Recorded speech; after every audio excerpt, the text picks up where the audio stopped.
Okay, yo, so this is a pretty big board we've got on the bench. This is a Atomic 7K. It's a pretty old amplifier, but it's one of the golden amplifiers. It's absolutely fantastic. Look at the size of this thing. So this isn't too dissimilar from the size of the Ground Zero 10K HC that I worked on before. You saw the video. We've got power supplies a little bit smaller, output section a little bit smaller, but in general it's the same basic circuit. Everything's laid out relatively nicely with a bit of good spacing, so the board has lots of thickness in the trace. The pads are nice and thick as well. You've got a good number of power supply capacitors and a good number of rail capacitors. Yeah, it's overall it's a really nicely designed amplifier. The board design is very old, as with all of these amplifiers from Korea. It's not a new board, so this amplifier does 7,000 watts, which is less than this modern Brazilian amplifier does. But the Brazilian technology, I don't believe, is quite there with reliability yet. It's not there. So although this uses much older FETs, 24N40Fs or 20N50s, it's a much older design, but it's much more reliable because these have been tweaked and perfected for years and years and years and years. So yeah, this should be more reliable. And well, saying that, we've got one in here for repair. We don't know why this one went down, but we have all the output FETs already removed by the owner, who was looking to see whether we could do a repair on this. But I decided to bring it in as it might be a little bit easier. We can change the drivers if we need to here with the hot air station. So first of all, we need to check that the power supply is okay, which I believe it is because the customer said that we've had that powered up before, but let's just double check anyway. So the easiest way to check the power supply is literally just to take your multimeter probes, which way are we here, and put it on diode beep setting and put it on the power terminals. If you have numbers on the multimeter here which change, which should rise, so we've got minus number there, let's flip that over. So if your multimeter numbers rise here, which means we're charging the power supply capacitors, and that is a good thing. So that means we're charging all these capacitors here. So if the power supply was dead, usually we have a short across the pins 2 and 3 of these FETs on the output section, which means that we would have a direct short circuit across the power terminals, which we don't. So the power supply is probably okay. So now let's have a look at the output section over here. So just before we power it up, I want to make sure that there's no short circuits on the main rails. So we just go along all the pads here, and there is. We've got a 26 ohm resistance on one of the rails here, and it's possible that is as a result of solder bridges. So when these FETs are removed, we can see there's a little bit of solder that remains on some of these pads. So before we go any further, what we're going to do is just take the iron. We're just going to go across every single pad of the output section to make sure that there's no solder bridges, because if there is, then that could cause a problem. We could then blow the power supply, or we could blow a regulation circuit. So that's what we're going to do first.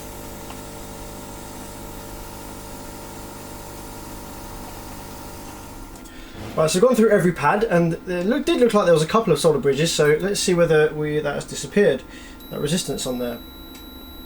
Okay, no, we still have 25 ohms, and the 25 ohms is between the output and the ground of the output FETs, so it's not on the gate. If we measure on the gate, we have a continuously charging value on the multimeter, so which is a little bit less common. I think there's quite a few issues here. We're going to need to put the driver board, and we're going to need to test all these values with the driver board out to see whether there is a capacitor or anything that's dead. Now, if we have a look on the board, do we see anything else that looks suspicious?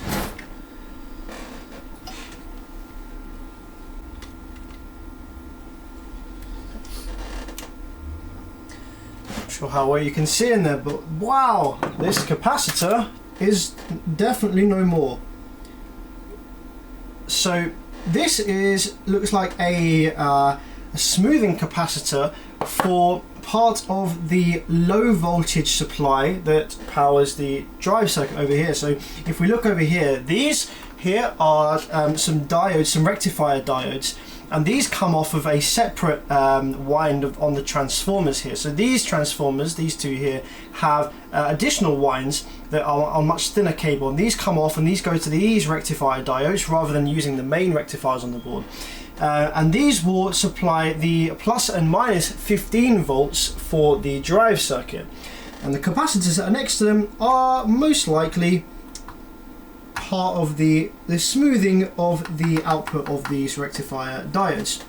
So yeah, well, that needs to go. We need to replace that one, and that may or may not resolve our 25 ohm issue on the output. I doubt it will, because I don't think it's actually related to the output, so we'll need to find where that 25 ohm resistance is as well. It could be on the driver board. I'm just going to snap this cap off quickly and then suck the holes, and let's just see whether that resistance goes away once we get rid of the capacitor here. So what we're going to do is we're going to have to assume that it is the same value as the one directly next to it.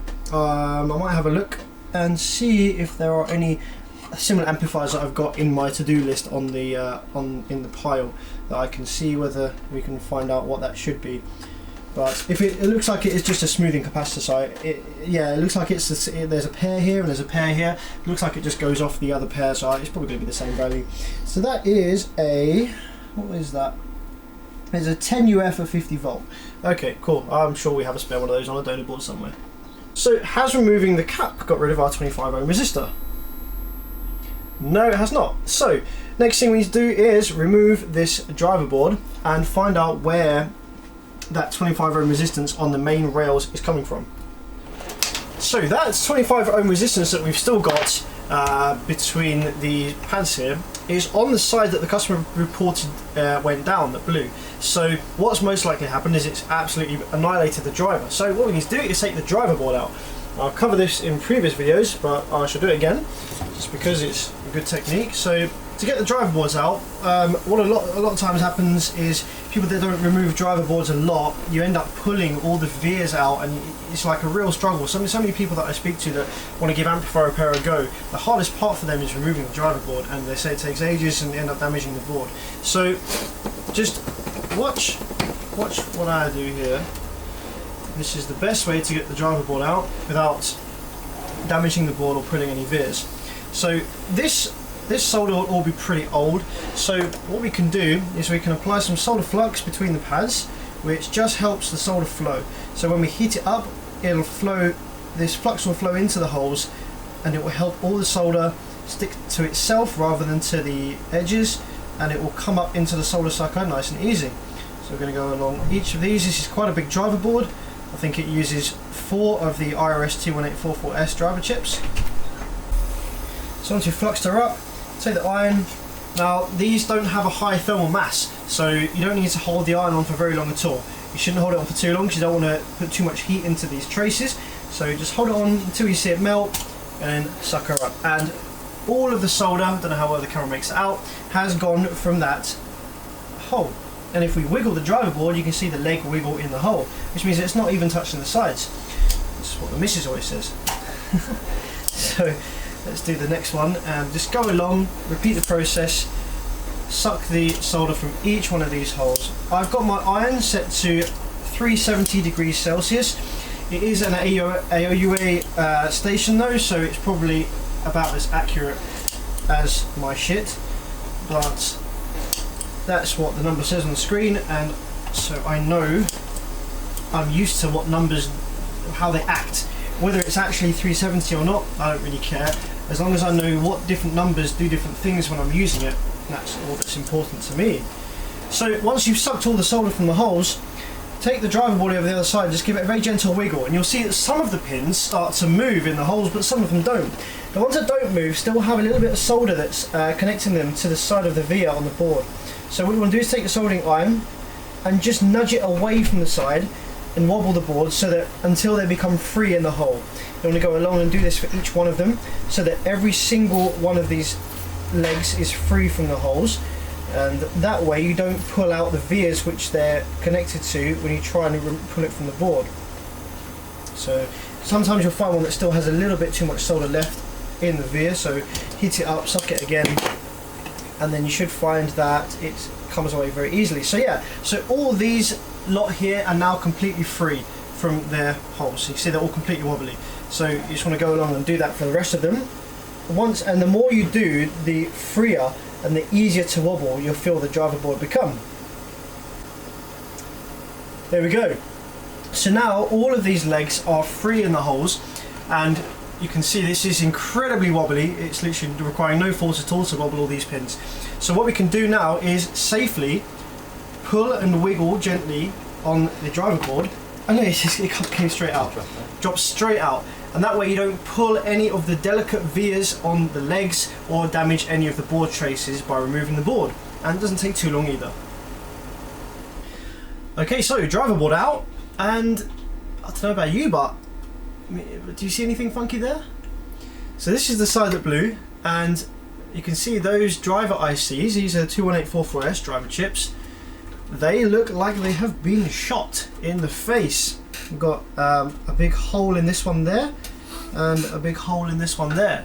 So I would put my money on the fact that that was what was causing the 25 ohm resistance. So if we take a multimeter now, I'm just going to check on the board, now that we've removed the driver board, has that 25 ohm resistance disappeared? And just before we do that, we're just going to check for solder bridges. Again, very important, solder bridges, check on the pads for the driver board that we just removed, because if we have a solder bridge on there, then that's going to skew our results when we're reading things with a multimeter. So just take your multimeter probe and just scratch in between each of the pads. There we go.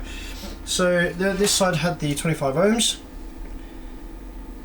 and lo and behold, no more 25 ohm resistance. So the 25 ohm resistance was being caused by the driver board there in this case. One thing we can do with the driver board out as a quick check to make sure that there's nothing funky going on with the board. A way to check with the driver board out is on pins 1 and 3, so on the gate and the third pad here of the MOSFET outputs. With the multimeter on diode setting, you should have absolutely no reading on the screen, whichever way you put the probes around. If you have a reading on the screen on diode setting with in between pads 1 and 3 of these outputs, then you have a problem on the board, a pull down resistor, a capacitor, something that you need to check before you go any further.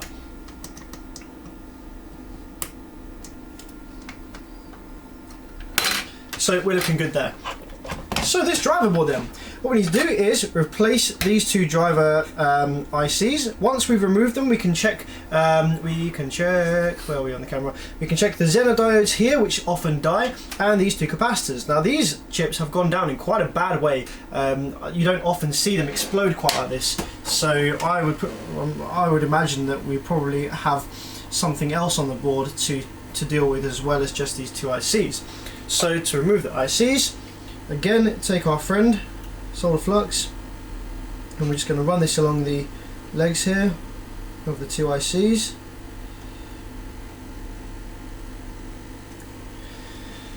And then we take our hot air station, crank the temperature up to about 370 on here.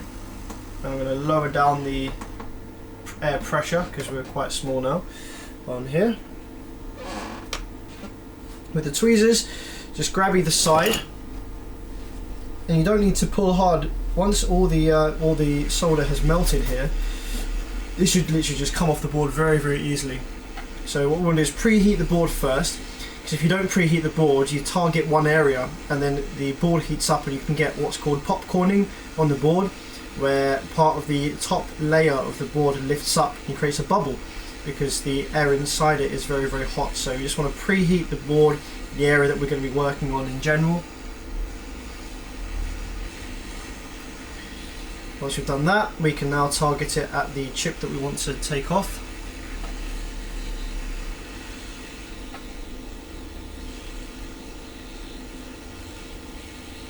Solder flux is doing its job nicely.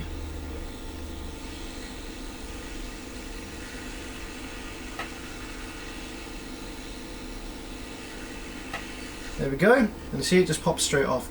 So do that for both of them.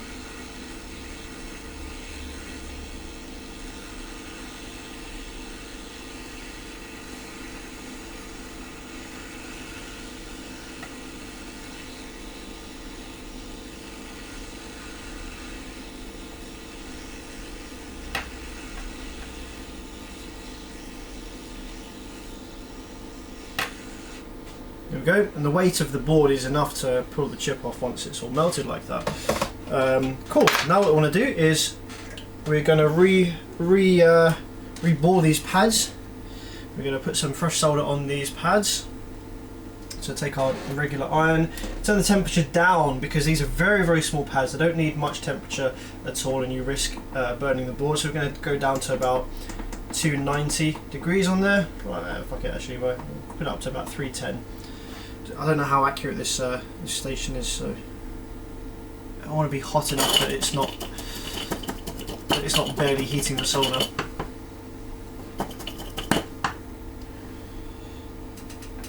Just going to run our iron across these pads, and the solder flux which remains on the board is helping out nicely, stopping there being any bridges. There we go. So now with these driver ICs off, we can check the zener diodes and the capacitors here, which are on the drivers. So diode mode beep setting again. I don't know whether we'll be able to see that there on the camera. And we have one side here which survived. So you can, where these amplifiers have multiple batches and multiple sides, banks, you can actually usually check what it should be on the good side and compare it to the side which has blown. So across the zener diode here we have 396. So let's see, is that the same on this side? 315. It's about the same, and you can see that this number is climbing slowly, and that's because we've just heated this section of the board. So the diode is a semiconductor, and it will change in properties with temperature. So as we cool down, you can see the number then rises very quickly as I blow on it. So that's probably absolutely fine. We check the other way around as well, because a diode needs to pass one way and not the other. So with the probes the other way around on the zener diode, we should have absolutely nothing on the multimeter. So let's check, is that the case over here? Yes, it is, absolutely nothing. So that one's probably fine. Next one over here, now these are all the same. So we should see about 3 something, 340 something. Yeah, that's probably going to climb to where it should be. And if we turn it round, let's check it the other way as well, we should have nothing on the screen, which we don't. These capacitors, now this is going to be difficult measuring it over here because these sides still has the driver in. So the capacitor without the driver in, I know from experience, should just show a 1 on the screen and overload. We shouldn't have any value on the screen there. So let's just check that we don't. We get a small beep as the multimeter charges the capacitor in one direction, and a small beep again as it charges it in the opposite direction. So these capacitors are both working fine. They don't seem to be leaking, because if they were, then we'd show a number on the screen. So that's okay, that's good news. We didn't lose any of the zeners or the capacitors. Another thing to check is up here on the board we have a little 2D, an A92, which is labelled up as a 2D transistor, which sometimes dies. So we just want to go and make sure that's not a short circuit. We should have about 5, between 4 and 5 between some of these pads. Yeah, that's fine, that didn't die. Okie dokie, that's fine. So, looks like we might have got lucky, and that the only thing that died on this driver board was the 21844S driver chips. Fantastic stuff. So, I need to go and see, make sure I've got some spares of those. I've got a nice little drawer here full of these. Let's have a look. So, let's go and put these on, and then we can fit the board back in the fit the driver board back in the main board and check the drive waves. So a bit more of our good friend Mr. Flux on here on the pads that we're just about to drop these onto.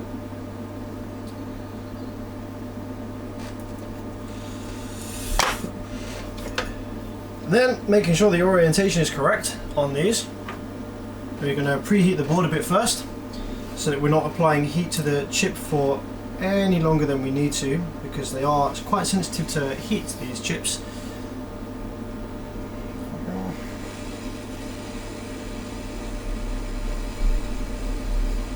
So just preheat the board, both areas, and we've kind of blown our flux away, but that's fine. It's done its job.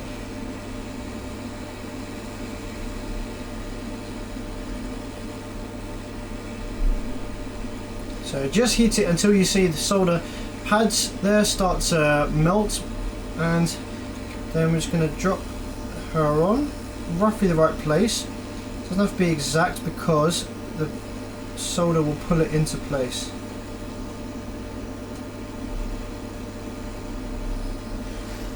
Once we're in a good position, push down on the chip, run the hot air gun around the pins a little bit more, and release. Let cool, then remove the pressure, and there we go.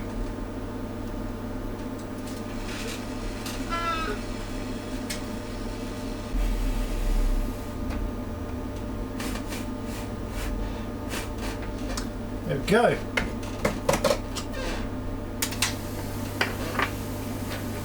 So we've got quite a lot of flux on the board, which is fine, doesn't conduct anything, but we're just going to give it a bit of a clean with some alcohol and a toothbrush.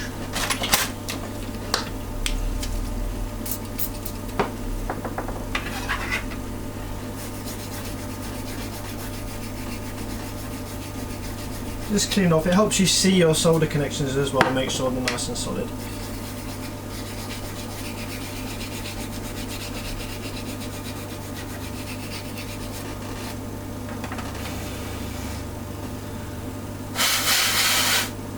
So let's have a look. Just look down at the side of the legs, make sure that they look like they're all soldered on nicely. And yeah, I'd say it's a pretty good job. We wouldn't know that that's been... I was thinking the same thing, yeah. You can't tell us we've been repaired. No, wicked stuff. Good as new. So yeah. Now what we want to do is drop this back into the board. So although we have done lots of testing with our multimeter on the driver board, some issues with these zener diodes aren't necessarily presented by the multimeter, and you need to actually run power through them for an issue to present itself. So in the board, obviously, we have just taken a bit of time desoldering the driver board from the board. So we have two choices. I can either drop the board back in and solder it up and hope that we fixed everything on it, so I haven't got to remove it again, or I can install headers into the amplifier, into the board there, so we can slot the driver board in and out. And this will largely depend on whether I have enough headers left or whether they're all in use on other amplifiers on my to-do on my shelf, which they might be. So I've got one set here, another set there. Ooh, might be in luck, just need one more. I think we are in luck. Have just the right amount. So let's pull the board out and over. Because I mean, hopefully I won't need these headers. Hopefully the repair will be solid straight away, and we won't have to remove the driver board again. But if it's not, if you do miss something, then it's much nicer just to be able to pull the driver board out and work on it rather than having to desolder it all again. So what we're going to do is just bring the board over here.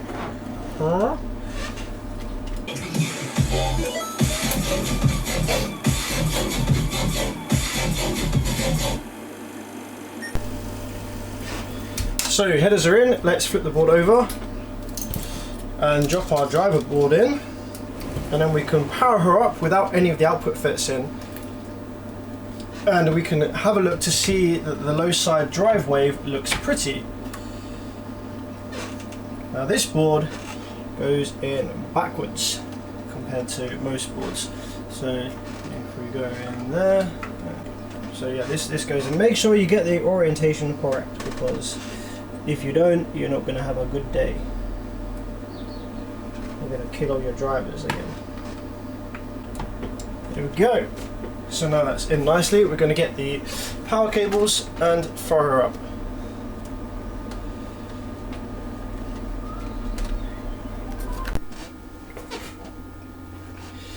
Oh, and I did almost forget.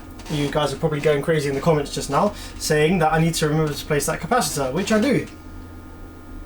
So we need to find a, what was it, a 10 UF 50 volts. So let's have a look at some donor boards down here. Some piece of shit edge amplifier. So what do we need? We've got this, that's a 1 UF 50 volt, 10 UF 50 volt. Perfect. So let's correct that up. There's that one there.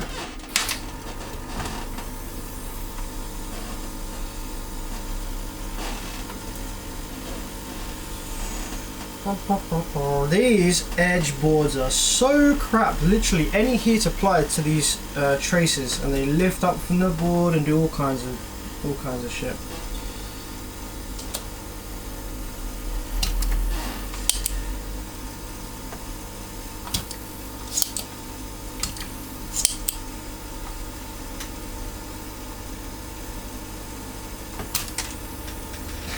Did you hear that? Dropped straight out. Shit. Yeah, it dropped straight out. Doesn't happen that often. There we go, there she is. I wish it worked out that well last night when I was trying to take this. Yeah, the effects out. Yeah, trust me. So another thing which is very important, and let's just start this camera.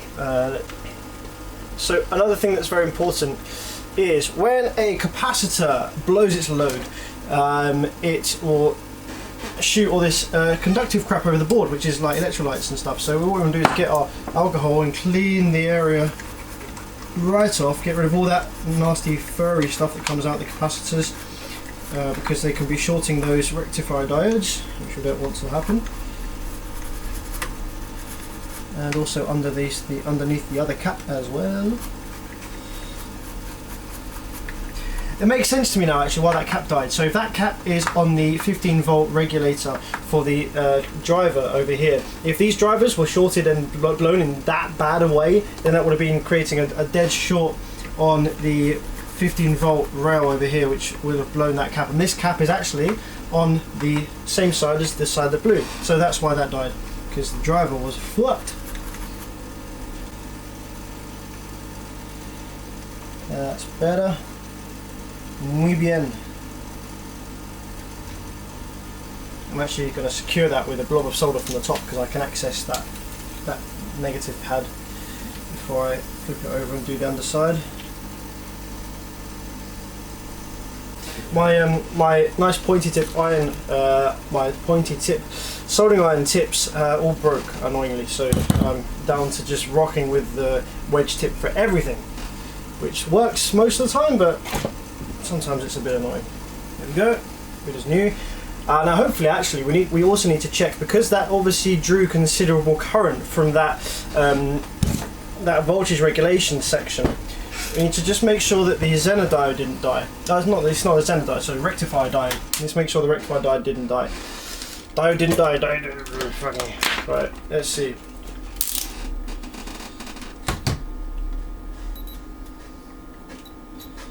So the ones which survived, we should have nothing one way, and the other way we have a 398 on the meter. That should go the same for this other one. So these are about 398 400 on here. So if we flip it over and do the other side,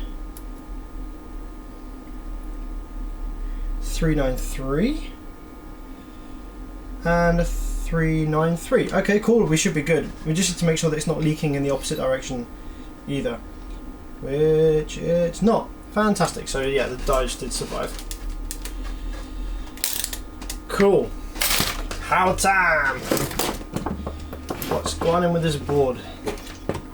So ground lead is on, and then we just so yeah, you can see we've got our 9.5 volts on there sitting ready to go. So if we hit the remote, then you can see the square waves start to build on the power supply section. So that's done a couple of pulses. If we go over to the output section now, we should see that the I didn't press record on the scope camera, my bad. Recording. So let's show you that one more time. So yeah, 9 volts there on there, and you can see we're doing a couple of pulses there of the power supply. Now a couple of pulses of the power supply like that will charge the output rail caps up a little bit. So we can see there those little pulses charge the outputs to about 12 volts on the plus and about 12 volts on the minus by the time the pull-down resistors got there. So if we keep pulsing it, you can see there that we build the output rail voltages slowly but surely, and this ensures that if there are any issues on the amplifier, it doesn't blow up straight away. So let's keep pulsing. Okay, so it looks like we're getting to minus 30 volts on the low rail, and on the positive rail we're getting to about plus 33 volts. And then it's sitting there. So it's not happy about something. It's getting to about 30 volts and then it's not happy about something. And I think it's gonna, does it stay in protection when it does that? We can have a look at the LEDs on the end here. Okay, it does. So it's like, nah man, something's not right. It's not happy about something. So with these atomics, with my last atomic repair video, it could be that these amplifiers don't like powering up on 9 volts once the rail voltage gets past a certain level. So it could be that, we could need to try 12 volts, but we can check to see if the drive circuit is happy or not, because what we can do is we can check that we have all of our voltages present on the driver board. So if we look at the driver board over here, we will have some pins. So let's measure these pins. So we need to have our +5 and -5 and our +15 and -15. So let's go along and let's have a look. So it doesn't look like we're getting any of those voltages. It's all just any of those voltages on the driver board. We're getting the rails here on the output for the drive on the main outputs, but we're not getting any of our regulated voltages, like our sort of 5 volts and all that.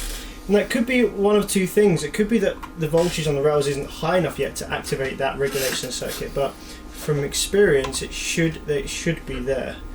So look, so we've got, so those 3 should have voltage on them. 1, 2, 3, which they do. Okay, so I think it's the fact that we're not getting our regulated voltages to the driver board, and I think that's why it's potentially going into protect. Oh wait, no, let's have a quick look. We saw a little bumping there, up to 3 volts. Let's just see. So it could be that they're about to kick in. Yeah, that bumps up to about 3 volts, so it could be that. Now, let's try, I think we're going to try 12 volts next. But just before we do, on the output pads here, we have our rail voltages and our gates. So while the amplifier is not switching, it's not in full operation yet, it's just charging the rail caps, we should only have the rail voltages on the low side. We should have it on the center pad here, and on the high side we should have it on the low side we should have the negative high side we should have the rail voltage on the middle. Low side we should have the negative voltage just on the outer 2 pins, pins 1 and 3. There should be nothing in the middle. So that looks correct here. So if we go along, on the high side we should have just high voltage there, nothing either side, which is good. On the low side we should have just low voltage on 1 and 3 and nothing in the middle, which is good. So go along each bank and make sure that that is the case on all of these. Okay, so we haven't got any rail voltage where it shouldn't be. So next thing we're going to do is we're going to try 12 volts and see if that helps. Okay, so now we have 12 volts in there. You can see 12.4. So let's see if that makes any vast difference to how this turns on. Okay, so we're up at 33 again already. Okay, now so it gets to 33 and stops. So there is something that is stopping the amplifier from turning on. We've got the driver board in. So if the issue is on the driver board that's stopping the thing from coming on past 33 volts, that's when the protection trips, we can remove the driver board and see if the board will power up without it. That's a good job. I installed those headers. So we're 27 volts, so let's go all the way up to 50. Yes, it will. Okay, so wow, this fuck. Okay, Jesus Christ.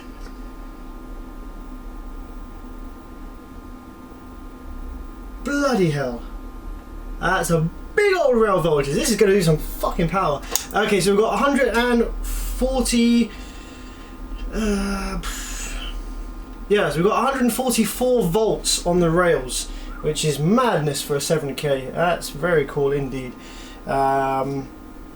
Actually, no, that's about the same as the Band of Viking 7K I was just working on, so that kind of makes sense. But this is rated for 7K at 14 volts, so this is going to do some more power than it's rated for sure. Okay, so we still have an issue with the driver board then. So what we need to do now is work out why. It could be a number of things. It could be that the 2 driver ICs that I installed from the donor board are no good, or it could be that something else on the driver board is an issue. So fortunately, I have a few of these. What I can do is I can take another one and I can swap out I can flip around some of the driver ICs, because I could go through this and spend ages going through this board and working out what it is on here that's dead. So I'm gonna try 2 more at random. If it works, great. If it doesn't, we'll save it and we'll order a bunch of new ones. So just while I remember, whilst the driver board is out, what we're going to do is we're going to check for all the supply voltages. Now the supply voltages to the driver board are on this middle. Oh man, this has been blocking it the whole time. And I can't move that because then I could. Okay, let's zoom in with this. So driver board. So this middle bank of pins has all the small supply voltages for the most of the ICs on the driver board, like the 072, which generates the switching wave. So if we power the board up again, without the driver board in, get all the way to our crazy 140 volt rail. And what we can do is very carefully, the board is live and there's some scary voltages on here, so you just want to be very careful not to touch anything on the board. So you want to go in here and just measure and see. I've got a document somewhere, I can't remember off the top of my head which pins all these voltages should be, but I know what the voltages should be. Okay. So we've got that. I think that one could be the audio input pin.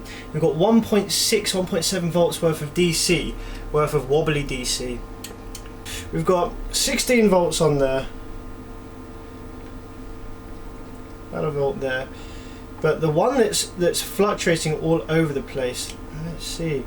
We definitely should have a 5 volt regulator on here somewhere. So I don't think that the 5 volt regulators are working properly. Negative 83. Okay, so we just went into protection there on the amplifier. Let's take a quick look with our infrared camera, and let's see if anything on the board was getting hot. It's quite a big board, I don't want to go around it all with my hands. So the fact it went into protection there, if something's not happy, we might have something getting a bit hot. So let's have a look. For that to go into protection, I would imagine we'll see some pretty serious heat somewhere, so 39, 40 degrees is fine. If we have a look at this section here was not heating up much, that's normal. That's normal. What have we got over here? Aha! Now, I don't know if you can see that there on the screen, but look at that. That is probably our issue. And that is probably what's causing the amp to A, go into protect, and B, not come on when we apply the remote with the driver board in. See, and this is more than likely what caused the amplifier to go down in the first place. So you can see here, do I want to touch that? Whew. So this is one of the voltage regulators that is responsible for generating parts of the -5 volts, this is probably going to be, for the driver board. So if this dies, if this goes to a short circuit, this will get stupidly hot for a start, because it's a short circuit, and also it'll probably pull down the negative 15 volts to ground. So that's why we weren't seeing the 15 volts and negative 15 volts on this middle block here. So it could be that our driver board is actually okay, and the reason that we were going into protect with the driver board in is because the driver board was trying to fire up, but only firing up half. So what we're going to do is we're going to remove this this one here, or we're going to remove both of those and check that they're both okay. See if there's a short circuit on any of those, which there probably is a short circuit on this one that was getting silly hot. And then what we can do is replace it, and I imagine this will work fine. So we flip the board over, and the driver board is out, so the driver board isn't got anything to do with this circuit now. And let's probe with diode mode on the multimeter at these voltage regulators. Then they'll be dropping. I can't see what they say on them. They're either dropping the 16 volts down to 5 volts, or they're dropping the main rail voltage. And they're just lowering it a little bit to give a reference of 12 volts or 15 volts. So let's see. Okay, so we have 49 ohms between pins 1 and 3. Between pins 1 and 2 we have 118. And 52 between pins the other two. So that's the same. Now these two are probably in parallel. Yeah, they are. So these two regulators will be doing the same job, but they're in parallel because obviously the current demands of whatever's using them is greater than one. So there's two of them in parallel to provide high current, and it looks like one of them is dead, the one that was heating up, and the other one survived, but it's showing the short on both of them because they're in parallel. So let's get to removing that get that the hell out of here. Both of these guys. Yeah. Get these off the board. Measure them and replace them. And I think that might be the solution to our problems. You know what the bag never stop, mate. So yeah, let's have a look at these. So we're at the board now. So one of them should read shorted, hopefully. If neither of them read shorted, then we've got an issue on the actual board itself. Whew. Okay, so there's our short. So this is the one that was presenting the short in the circuit, and this is one that was getting hot. So bye bye. So this one should be fine, but where they're obviously both quite old, I might actually just choose to replace both of them because they do quite a lot of work. They're rectifying down to 12 volts. So yeah, for reliability purposes, we're probably going to replace both of them, provided I have 2 spare. These don't die that often, so I don't have a huge amount of them. So we've got one here. Oh, I might have 2. I have 2 new ones. Okay, 7, 8, 12. Okay, yeah, I have 2 new ones. Awesome stuff. We're going to save the one that isn't dead, because why not? It might be fine for a smaller amplifier. Yeah, just for something that one. So this one's the dead one. So we're going to remove that from there. These are on heat sinks because they do quite a bit of work. They run warm, so they need to be heat synced up. Right, new voltage regulators are fitted. So let's see whether so obviously the amplifier did come on without the driver board before. The amplifier went into protect just at the last minute there, and that's when we brought out the thermal imager. So hopefully this shorted regulator didn't damage anything else on the board which caused it to go into protect. So that's what we're just going to check for first, is that nothing was damaged by that shorted thing and having it left on for a while. So we're going to just start the scope camera. There we go. And we're going to build the rail voltage. You can see it pulsing in. I've gone back down to the 9 volts power supply, hopefully to get rid of that nasty 140 volts. So yeah, we're going way up above the 30 volt limit that we were on before with the driver board in. Microphone was muted. Okay, so the video ends there. So that's as far as we got with the Atomic 7K, and so I'm going to repair the rest of it on live stream for you in just a moment.